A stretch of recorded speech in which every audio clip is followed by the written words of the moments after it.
lei de parcelamento, uso e ocupação do solo de Ribeirão finalmente foi atualizada. O texto que estava em vigor na cidade tinha sido publicado há 16 anos.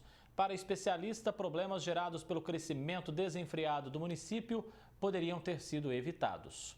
As novas diretrizes urbanísticas foram publicadas no Diário Oficial da última quarta-feira. A lei de parcelamento, uso e ocupação do solo é responsável por definir regras e parâmetros na implantação de loteamentos, atividades permitidas em determinadas regiões e o zoneamento do município. Para esse advogado especialista em direito urbanístico, representa um grande avanço, se a lei for cumprida tanto pelo executivo quanto pelos empreendedores. Ela vai ordenar o desenvolvimento do solo urbano, como é que a cidade vai crescer doravante. Então, tem as diretrizes pré-estabelecidas. E aí, digamos, todos esses empreendimentos novos, para que eles sejam aprovados pelo município, ele tem que atender rigorosamente essa lei. A lei é uma das 11 peças complementares do plano diretor do município.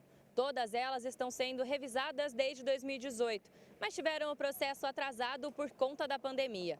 Para se ter uma ideia, a legislação urbanística vigente na cidade tinha sido publicada em 2007, ou seja, 16 anos atrás. A prefeitura tem que tomar muito cuidado, porque ela tem que acompanhar o desenvolvimento dessa implantação, porque depois que enterrou a infraestrutura, a prefeitura fica tudo mais difícil, para não acontecer o que acontece nos dias de hoje, né? Muitos bairros aí em que se esperava uma densidade populacional pré-estabelecida, por isso que existe a lei. Então, um loteamento é aprovado para atender, por exemplo, 200 mil pessoas. E, de repente, com a verticalização fora do que estava no projeto, o que acontece? Ultrapassa, vai para 300 mil pessoas, depois a malha de esgoto não aguenta, a malha viária não aguenta, o abastecimento de água é ineficiente, então cria um problema. Então é de muita importância. A prefeitura teve o cuidado de fazer uma lei, agora precisa sair do papel. Esse crescimento desenfreado é responsável, por exemplo, por agravar a deficiência no escoamento de água na Alagoinha. A Marlene mora no bairro há 40 anos e afirma que a situação piorou com o tempo. Há muita discrepância no que existe e do que necessitaria ter para a comodidade maior da população, porque cresceu demais o bairro. Quando você vê alagamento, a chuva, e pior é que não é corrigido naquele momento, fica até vir o problema novamente. Alagamento normalmente ocorre porque aqui, até onde eu sei, não existe galerias de águas pluviais suficiente. Talvez a tubulação de esgoto também fique a desejar. Um outro problema é o trânsito, que vive engarrafado já que não suporta a quantidade de veículos. E essa situação não é exclusiva da Zona Leste. O Jornal da Clube registra congestionamentos quase todos os dias nos 4 pontos da cidade. Trabalha-se muito devagar, trabalha-se muito politicamente. E não é politicamente, tem que trabalhar para a população conforme se promete em época de eleição. Para tudo falta, por parte da prefeitura, da administração geral, da fiscalização geral, maior fiscalização de todos os locais da cidade. Isso seria o ideal desse trabalho, seria em paralelo com os senhores vereadores. Eles teriam que trabalhar de forma regionalizada, para conhecer exatamente a situação dos bairros antes de ocorrer problema. Como o tempo de liberação de novos empreendimentos caiu de 5 para 2 anos e meio, o advogado defende que o executivo passe a cobrar contrapartidas da iniciativa privada. Existem problemas crônicos em Ribeirão Preto, antigos, as regularizações fundiárias paradas. Então, eu acho que pode existir esse momento da prefeitura começar a exigir contrapartidas. Então, por exemplo, vamos enfrentar a questão do esgotamento sanitário, do abastecimento deficiente de água, mapear a rede de água e esgoto, né? Isso está sendo feito, mas não com a velocidade que deveria. ela não acompanha o desenvolvimento. A prefeitura está enxugando o gelo, essa é a grande verdade. Alice Carvalho para o Jornal da Clube.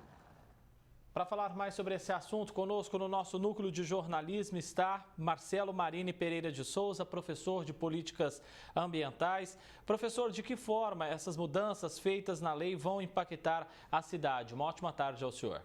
Boa tarde a todos.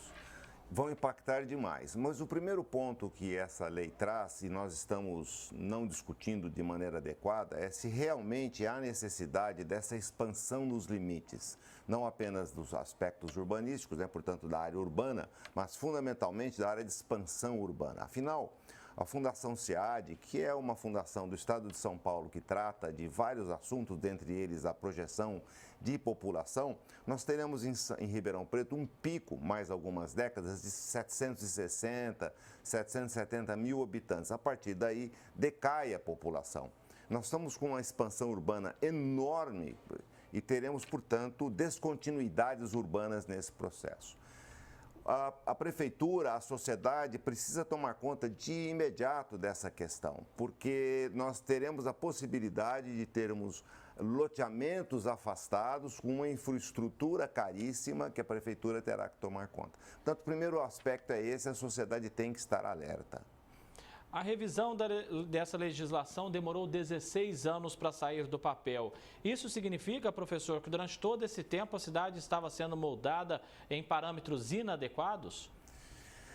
E vai continuar, porque pouco se trata nessa lei de parcelamento do solo de algo que ocorre em todo o globo, que são as mudanças climáticas, né? Não adianta você imaginar que as cidades serão planejadas e ocupadas com o mesmo modelo de até então. As mudanças estão aí, elas serão catastróficas e nós temos que planejar a ocupação da cidade, o uso da cidade e essa dinâmica urbana em consonância com esses aspectos. Portanto, entendo eu que alguns pontos cruciais em Ribeirão Preto não foram levantados. O Dr. Roberto nos colocou alguns, referenciou alguns. Eu diria ainda que nós temos, por exemplo, a questão do aeroporto, que não é uma cicatriz, é uma chaga urbana, em que mais de 500 metros da Avenida Tomás Alberto Ottoli, que não tem iluminação pública, portanto, é uma cicatriz a ser resolvida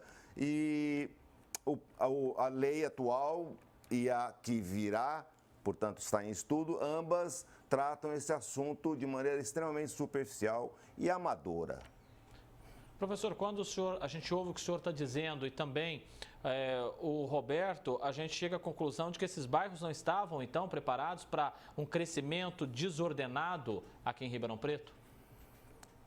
Não estão. A impressão que a gente tem é que essa lei de parcelamento do uso do solo, a impressão que dá de tão dissonante que ela se apresenta em vários capítulos, em especial na Zona Leste, onde nós temos um importante afloramento do aquífero Guarani e é tratado com um desdém absoluto, é que essa lei de parcelamento ela é tão estranha que parece que foi feita para atender interesses dos loteadores, que também são os donos da terra da expansão. Ela não tem sentido isso, ela não fecha a conta. Por que um perímetro tão grande? Por que um adensamento desordenado dessa maneira? E aí transmite a nós, habitantes dessa cidade, cidadãos de Ribeirão Preto, que não existe planejamento. Na verdade, existe um planejamento para alguns setores e os demais vão a reboque deles. Portanto, é realmente um planejamento para poucos, essa é que é a situação. Reforça, então, que é preciso resolver esses problemas, organizar a casa antes de receber novos empreendimentos em Ribeirão.